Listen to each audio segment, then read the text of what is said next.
Good evening. কেমন আছো তোমরা সবাই? নিশ্চয়ই ভালো আছো, আমিও ভালো আছি। আর আজকে হলো শুক্রবার, এখন সন্ধে 6:40 বাজে। তো অর্জুন দরজাটা আটকে দিল। অর্জুন এই ঘরে ও অনলাইনে ক্লাস করছে। আজকে সেই 4টের সময়, 4টে থেকে না অনলাইনে ক্লাস করছে। 4টের সময় অনলাইনে ক্লাস শুরু হলো, মানে বাড়িতে যে ম্যামের কাছে ও পড়ে তার কাছে ক্লাস শুরু হয়েছে। তো এখনো পড়ছে, 7টা 7:30 অব্দি পড়াবে। বেচারা ওইখানে ঠায় বসে রয়েছে।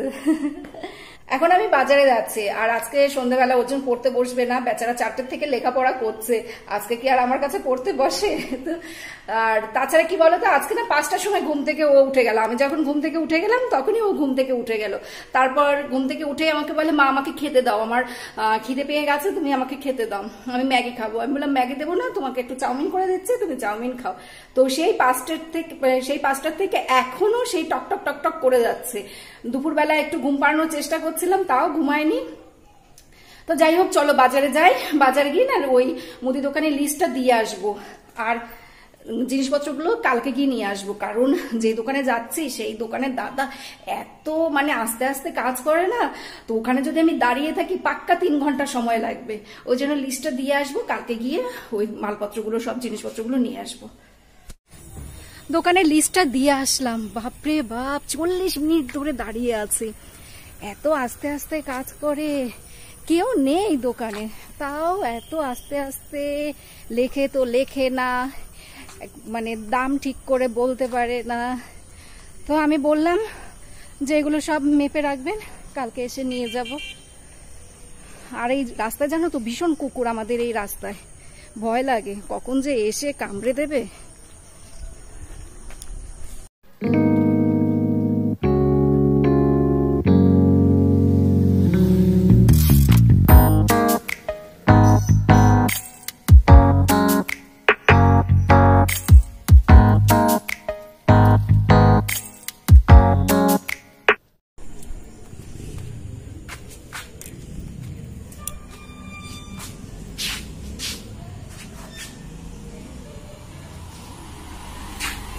ওই সাইকেলটা জানো তো কৃপাকে স্কুল থেকে দিয়েছে। ওই যে ক্লাস 10-এ উঠলে সাইকেল দেয় না স্কুল থেকে, সেই সাইকেল।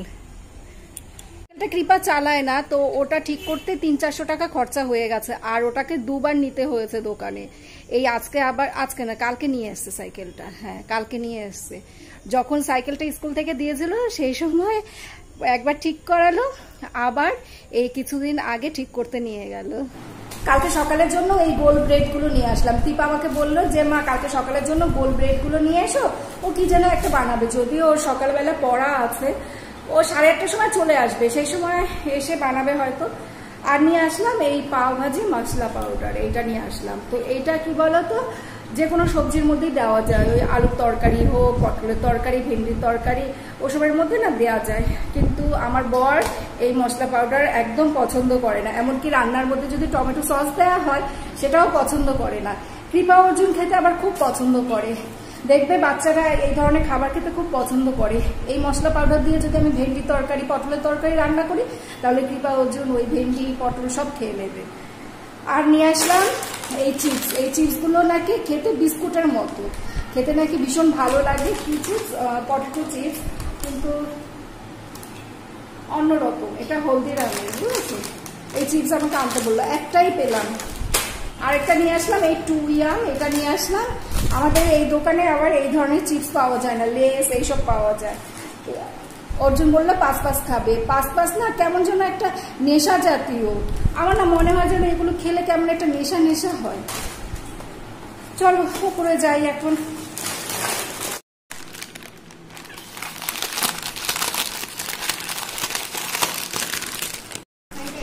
এরা অনেক লেখাপড়া করেছে, অনেক লেখাপড়া। দেখো বাবু, বইটা বন্ধ অবধি করিসনি তুই। কি রে বাবু?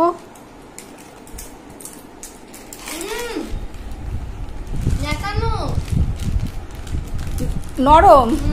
ওই তো লাস্টের মাল না, এই একটাই ছিল, ওইটাই নিয়ে আসলাম। এই জন্য লাস্টের জিনিস আনতে নেই, তোরা বললি সেই জন্য নিয়ে আসলাম। ভীষণ গরম লাগছে, ভীষণ গরম।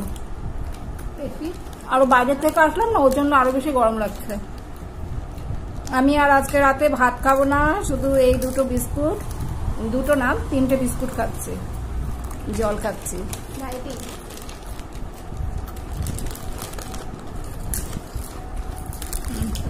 নে ধর। অর্জুনের বাবা চলে এসছে, আর কৃপা অর্জুনের যে কত গল্প মনে পড়লো ওর বাবাকে দেখে, সে গল্প সব করছে। ওর বাবা যদি আসে ছেলে মেয়ে একটু পড়ে না, ওই বাবার পিছনে পিছনে ঘুরঘুর ঘুরঘুর করবে। কি প্লিজ কি কি বলবে? ওই দেখো কেমন করছে।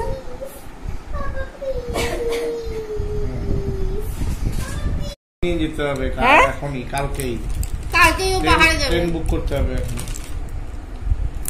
ট্রেন বুক করতে হবে? মনে আছে মা সেই যে আমরা 12টার সময় ঠিক করেছিলাম একদিন রাত দীঘায় যাব, তারপর সেই রাতের বেলা গেছি টিকিটের গাড়ি নিয়ে, তখন মনে অর্জুন ছিল না? না হ্যাঁ ছিল ছিল। তখন আমাদের বাইক ছিল, গাড়ি ছিল না। হ্যাঁ বাইকে করেছি মনে আছে রাতের বেলা। তোদেরকে দেখে এলাম। হ্যাঁ কোথায় কাজে বাইকে করে আমি দিয়ে এলাম না, খবর ছিল না না, বাইকে করে জয়গাছিতে টিকিট কাটতে গেলাম না। এই বাড়িতে তখন আমরা নতুন এসেছি, পুরন ঘরে ছিলাম, আমরা তখন 12টার সময় ঠিক করেছি পরের দিন সকালে দীঘা যাবো। অভিজ্ঞতা দিন এখন আর সেরকম হবেও না, সব বন্ধ। আমরা এই 4 জন জানো তো ঘুরতে ভীষণ ভীষণ ভালোবাসি, তো সুযোগ পেলেই সবসময় আর কি ওই মানে যেখানে যেখানে ঘুরতে গিয়েছি সেই জায়গাগুলো নিয়ে গল্প করি, কোথায় কবে গেলাম, সেখানে কি হয়েছিল, সেই সব নিয়ে গল্প করি। ভালোই লাগে ওইসব গল্প করতে। কি বলতো, ওরা কেউ আর ঘরে থাকতে চাইছে না, শুধু বলে কোথাও ঘুরতে নিয়ে যাও, ঘুরতে নিয়ে যাও। আর কত ঘরে থাকা যায় বলো? এই আমি নিচে যাচ্ছি, শুনতে পাচ্ছ?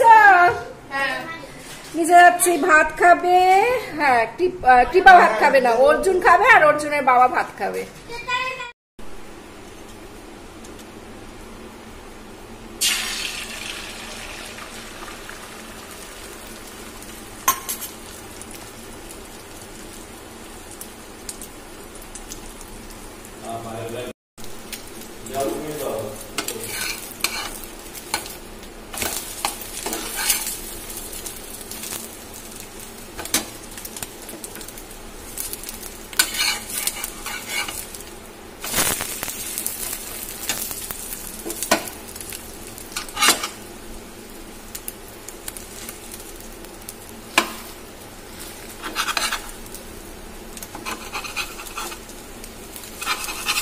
অর্জুন আর অর্জুনের বাবার জন্য ডিমের অমলেট করলাম।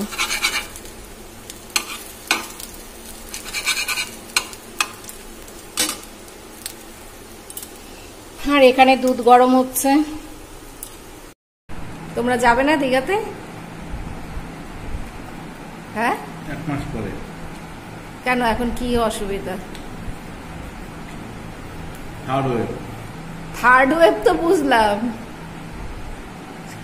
ভাত খেতে খেতে ঘুমিয়ে পড়ছে।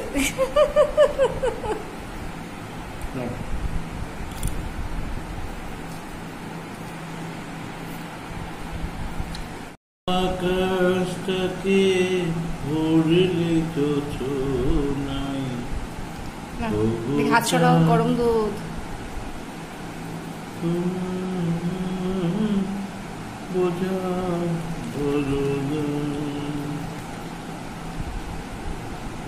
ব্যাস, সকালে চা খাওয়ার জন্য লাগবে।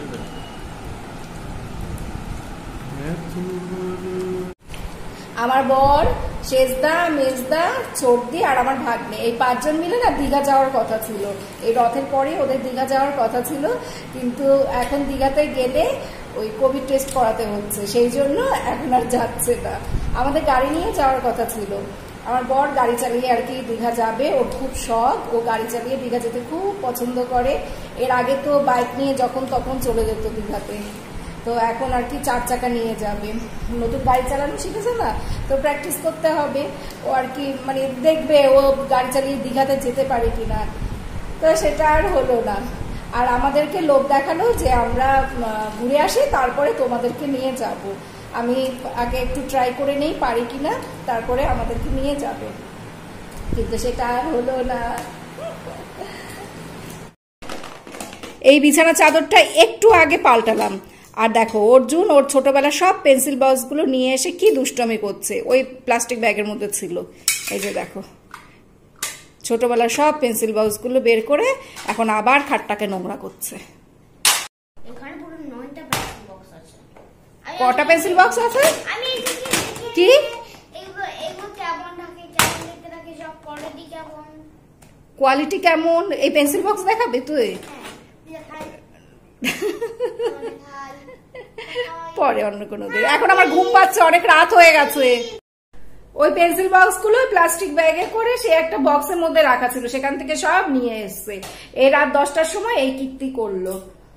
তো এখন ঘুমাই, পরে আবার সকালবেলা তোমাদের সাথে কথা বলবো। তাহলে গুড নাইট, গুড মর্নিং। আর আজকে হলো শনিবার, এখন সকাল কটা বাজে? 8:30 বাজে। কি বলো? আবার রোস্ট, আবার ঝাল মাংস,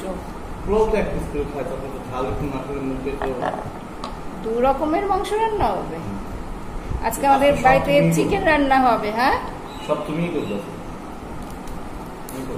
কেন? আজকে দিন তোমার হাতেরটা খাও। ওরে বাবা, মনোযোগ দিয়ে এমন করে বলছে যেন মনে হয় আমার হাতেরটা খাও না। হ্যাঁ, না না, দেখি টেস্টের কোনো হেল্পের হয় কিনা। মানে রোস্ট করতে ইচ্ছা করছে না, রোস্ট মিষ্টি মিষ্টি, বাবু সেরকম একটা ভালো খায় না। কি বলবো, রোজ ভালো খায় না বাবু? তাহলে ঝাল মাংস সুন্দর করে কষি আমাদের সব রেডি করে তাহলে আমি করি।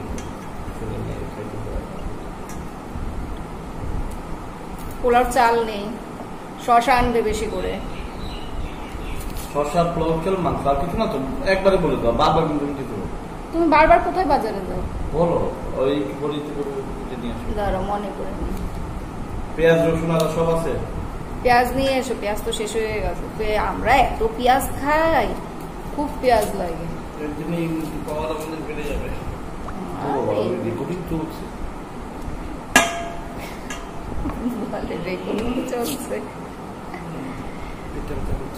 কালকে আমি তোমাদেরকে মনে হয় বললাম যে আজকে সকালে কৃপার পড়া, তোমাদেরকে কি বললাম যে আজকে তো রোববার, কৃপার পড়া আছে।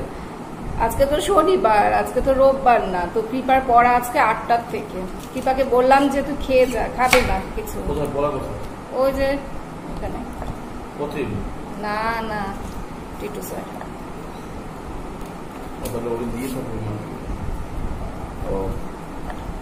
না খেয়ে চলে যাচ্ছে। কালকে সেই 9টায় পড়া ছিল, তাও সেই না খেয়ে চলে গেছে। চাউমিন করলাম, বল না কিছু খাবো না। ওর খিদে পায় আর কি, 10টা 11টার দিকে খিদে পায়। দুটো বিস্কুট খেয়ে যেতে পারে, তাও খাবে না।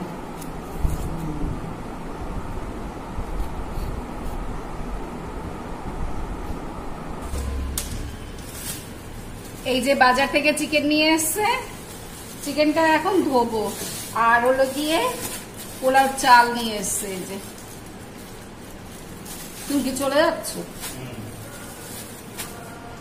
মাংসটা ধুয়ে রেখে তারপরে যাবো স্নান করতে।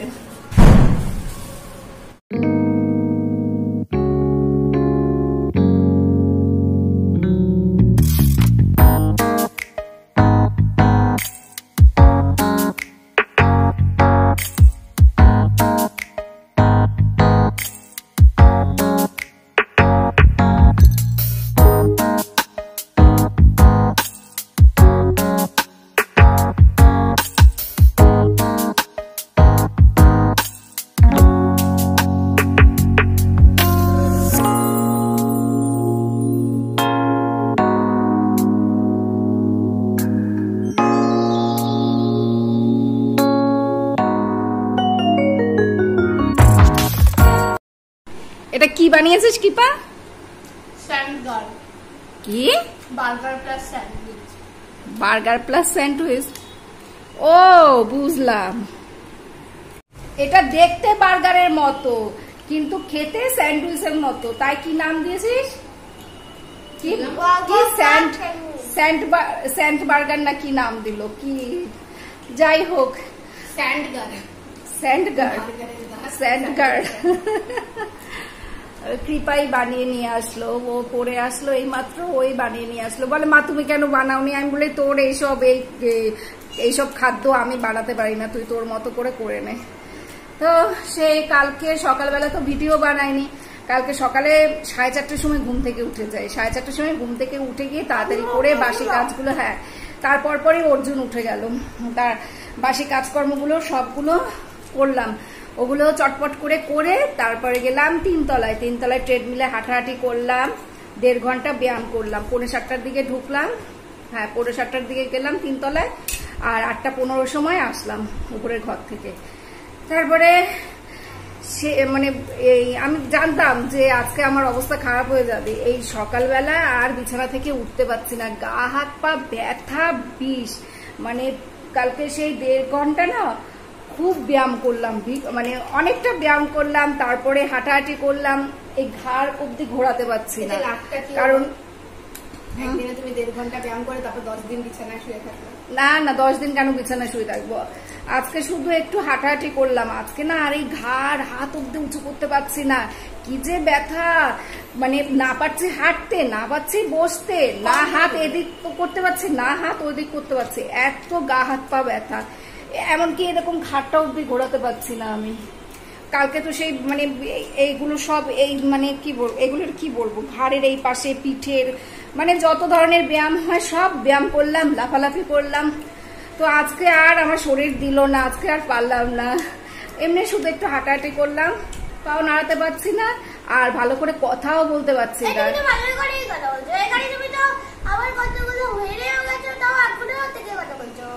বলে তুমি তো ভালোই কথা বলছো, তুমি এই ভিডিওতে কত কথা বলছো, তুমি তো ভালোই কথা বলছো, ওর জন্য আমাকে বলছে, মানে আমি কথা ঠিকই বলছি কিন্তু আমার কেমন যেন আর কি স্বরটা নিচু, আমার তাই মনে হচ্ছে। ভীষণ গা হাত পা ব্যথা, এগুলো ভীষণ ব্যথা, মানে কোনোভাবেই কিছু করতে পারছি না। রান্না করব এখন, আর আজকে তোমাদের সাথে একটা নতুন জিনিস শেয়ার করব, চলো তোমাদের সাথে তো আজকে কোনো কিছুই শেয়ার করতে পারিনি, আজকে একটা নতুন জিনিস তোমাদের সাথে শেয়ার করব। পোলাও রান্না কমপ্লিট, দেখাচ্ছি তোমাদের। পোলাও রান্না হতে তো বেশিক্ষণ টাইম লাগে না, আমি এগুলো একটু পাখার তলায় রাখলাম যাতে পোলাওটা একটু ঝরঝরে হয় সেই জন্য। আর কৃপা অর্জুন দেখো টিফিন করেনি, সবটা খাইনি, ওটা এখন ফ্রিজে রেখে দেবো। তো জিনিস বলতে আমি এখন বাড়িতে ফিনাইল বানাবো। আমি আরেকবার ফিনাইল বানিয়েছিলাম, সেটা হলো গিয়ে 19 সালে মার্চ মাসে প্রথম যে লকডাউনটা পড়লো সেই সময় বাড়িতে ফিনাইল বানিয়েছিলাম, আর সেই ফিনাইল দিয়ে সারা ঘর আমি পরিষ্কারও করেছি। আজকে সেটাই তোমাদের সাথে শেয়ার করছি, দেখো ফিনাইল বানানো কত সহজ, সেটাই তোমাদের সাথে আজকে শেয়ার করছি। একটা পাত্রে কিছুটা জল নিয়ে গ্যাস ওভেনের উপরে বসাতে হবে, তারপর এর মধ্যে নিম পাতা দিতে হবে। নিম পাতা তো সব জায়গাতেই পাওয়া যায়, তো বেশি করে নিম পাতা দিলে কোনো ক্ষতি নেই, একটু বেশি নিম পাতা দিলে ভালোই হয়, কারণ নিম পাতা জীবাণু নষ্ট করতে সাহায্য করে। তারপর এর মধ্যে 1 চামচ লবণ দিতে হবে, জলের পরিমাণটা যদি বেশি হয় তাহলে লবণের পরিমাণটাও একটু বেশি হতে হবে। এবার লবণ আর নিম পাতা দিয়ে ভালো করে জলটা একটু ফোটাতে হবে, ভালো করে বলতে একটু আর কি টকবক করে ফুটলে তারপরে গ্যাসটা বন্ধ করে দিতে হবে, অনেকক্ষণ ধরে ফোটানোর কোনো দরকার নেই, টকবক করে ফুটলেই হবে। তারপর এর মধ্যে দিতে হবে হলো গিয়ে কর্পূর, এই কাগজের মধ্যে যেটা দেখতে পাচ্ছ সেটা হলো কর্পূর, আর গোল যেটা রয়েছে সেটা হলো ন্যাপথ্যালিন। তো এই দুটো জিনিস এখন দিতে হবে। ন্যাপথ্যালিনটা আমি একটু ভেঙে নিচ্ছি। ন্যাপথ্যালিন কর্পূর এই দুটো জিনিসে কিন্তু পোকা মাকড় আরশোলা তারপরে হলো গিয়ে পিঁপড়ে এইসব দূর করতে সাহায্য করে, সেই জন্য এই জলের মধ্যে এগুলো সব মেশাতে হবে। ঘরে যাতে পোকামাকড় পিঁপড়ে আরশোলা কম হয় বা কম আসে সেই জন্য এই দুটো জিনিস জলের মধ্যে মিশিয়ে দিলাম। তো কর্পূর আর ন্যাপথ্যালিনটা এরকম গরম জলেই মেশাতে হবে, তাহলে ওটা তাড়াতাড়ি করে গলে যাবে। ঠান্ডা করে মেশানোর দরকার নেই, একটু গরম অবস্থায় এই কর্পূর আর ন্যাপথ্যালিনটা জলের মধ্যে দিতে হবে। এর মধ্যে আরেকটা জিনিস দেব, সেটা হলো বেকিং সোডা। বেকিং সোডাও জীবাণু নষ্ট করতে সাহায্য করে, তো সেই জন্য এর মধ্যে 1 চামচ বেকিং সোডা দেব। তারপরে এটা ঢাকা দিয়ে রাখবো, গ্যাস ওভেন কিন্তু অফ করা। ওই নিম পাতাটা ফুটে উঠলেই গ্যাসটা বন্ধ করে দিতে হবে, তারপর আর গ্যাসের কোনো দরকার নেই। তো এখন এইসব জিনিসপত্র দিয়ে একটু ঢাকা দিয়ে রাখবো, যাতে প্রত্যেকটা জিনিস একসাথে ভালো করে মিশে যেতে পারে, সেই জন্য। এখন শুধু এটা ঠান্ডা হওয়ার অপেক্ষা। এটা ঠান্ডা হয়ে গেলে তারপরে এটা প্লাস্টিকের বোতলে ঢেলে নিতে হবে। ফিনাইল আমরা যেভাবে ব্যবহার করি এটাও ঠিক সেইভাবেই ব্যবহার করা যাবে। ঘর মোছার জলের বালতির মধ্যে অল্প একটু এই জলটা যদি আমরা ঢেলে দেই, যেরকম ফিনাইল অল্প একটু দেই, ঠিক সেরকমই এটাও যদি অল্প একটু ঢেলে দেই, তাহলে ঘর পরিষ্কারও হবে আর জীবাণুমুক্তও হবে। আমার না এরকম নতুন নতুন কাজ করতে খুব ভালো লাগে। বাজারে তো অনেক রকমের অনেক কিছুই কিনতে পাওয়া যায়, কিন্তু নিজের হাতে তৈরি করা কোনো জিনিসের মধ্যে না অন্যরকম আনন্দ থাকে, অন্য রকমের ভালো লাগা থাকে। তো মাঝে মধ্যে চেষ্টা করি নতুন নতুন কিছু করার, আর সেটা তোমাদের সাথে শেয়ার করারও চেষ্টা করি। জলের পরিমাণ যদি বেশি হয় তাহলে বেকিং সোডা, লবণ, কর্পূর, ন্যাপথ্যালিন এই কটা জিনিস বেশি দিতে হবে। আর যদি জলের পরিমাণ কম হয় তাহলে এই কটা জিনিস কম দিতে হবে। জলের পরিমাণ বুঝে এই জিনিসগুলো দিতে হবে। এটা দিয়ে ভীষণ সুন্দর একটা গন্ধ আসছে। তোমাদেরকে ঘর মুছে দেখাতাম, কিন্তু আমার কোমরে, হাতে, পায়ে এত ব্যথা, আমি নিচুই হতে পারছি না, কাইকুই কাইকুই করছি।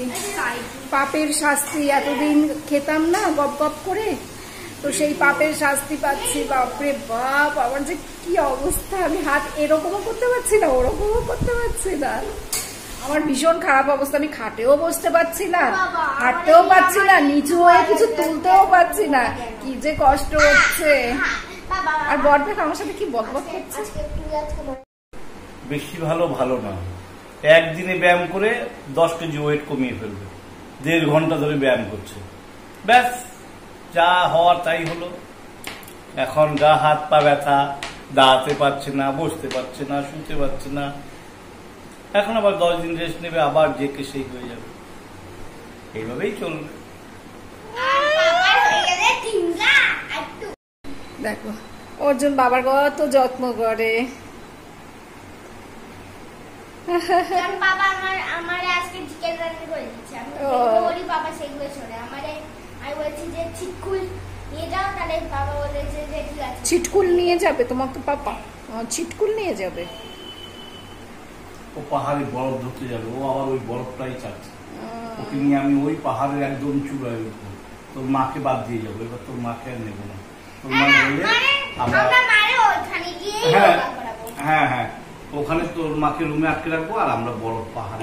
কেন আমার সাথে কি শত্রুতা? কারণ তুমি আমাদেরকে বরফে এনজয় করতে দাও না ঠিক মতো, আমাদের ভীষণ কষ্ট হয়। ওই বরফ দেখলে ইচ্ছে করে বরফের মধ্যে, হ্যাঁ হ্যাঁ বরফের মধ্যে তুমি লাফালাফি করবে, তারপরে শরীর খারাপ হলে তুমি হ্যাঁ হসপিটাল নার্স, আমি শরীর খারাপের হসপিটালের নার্স। আমরা যখন সিমলা গেলাম তো সেই সময় একটু একটু বরফ পাওয়া গেছিল, তো সেইখানে এরা সবাই লাফালাফি দাপাদাপি করছে, আমি ওই লাফালাফি করতে দেয়নি, সেই জন্য আমাকে সিমলাতে নেবে না। ওই বরফের মধ্যে যদি লাফালাফি করে তারপর যদি ঠান্ডা লেগে যায়, ওই জন্য আমি লাফালাফি করতে দেইনি। যেমন বাবা তেমন ছেলে মেয়ে, তিনজনের কোনো গিয়ে হুজুকে। আমরা কোথায় গেছিলাম? তুমি তোর মাকে রুমে আটকে দিয়ে, হ্যাঁ ওর মাকে রুমে আটকে, শুধু ওর মা। তুমি যাওনি তো? সেই সুইসাইড পয়েন্ট গেছিলাম, সেই বাবা বুকটা পুরো ধকধক ধকধক করে, মনে আছে বাবা? বাবা আমার ছেলে আবার হঠাৎ করে এত পিতৃভক্ত হয়ে গেল কেন? ও বাবা, বাবা তুমি এত পিতৃভক্ত হয়ে গেল কেন বাবা? পিতৃ বলেছে। ও পিতৃ আবার বোঝে না। তুমি কেন বাবা হতে বলো? কারণ বাবা বলেছে পাহাড়ে নিয়ে যাবে। নভেম্বর এখন কি চলছে? আমার শরীরের কন্ডিশন ভীষণ খারাপ। আমার মনে হচ্ছে কি আমি এতদিন খেয়ে দিয়ে অনেক পাপ করেছি, তো সেই পাপের শাস্তি পাচ্ছি। তো ভিডিওটা এখন শেষ করছি। তোমরা সবাই ভালো থেকো, সুস্থ থেকো, সাবধানে থেকো, আর আগামীকাল আবার তোমাদের সাথে দেখা হবে। কিন্তু আজকে আমি কি করে ব্লগ করবো সেটাই ভাবছি। ওই যে বললাম না আমার শরীরের কন্ডিশন ভীষণ খারাপ, যাই হোক তাও চেষ্টা করব। ওই ওর সামনে কোনো কথাই বলা যায় না, তোমার সামনে কোনো কথাই বলা যায় না। চেষ্টা করব ভিডিও করার, ব্লগ বানানোর চেষ্টা করব। তোমাদের সাথে আবার আগামীকাল দেখা হবে। তোমরা সবাই ভালো থেকো, সুস্থ থেকো, সাবধানে থেকো। Tata bye bye. তুমি বলে দাও। Tata bye bye. আবার কালকে দেখা হবে ঠিক এই সময়, এই টাইমে, এই একই জায়গায়। আবার আপনারা সবাই ভালো থাকবেন, সুস্থ থাকবেন, করোনা বিধি মেনে চলবেন। টাটা।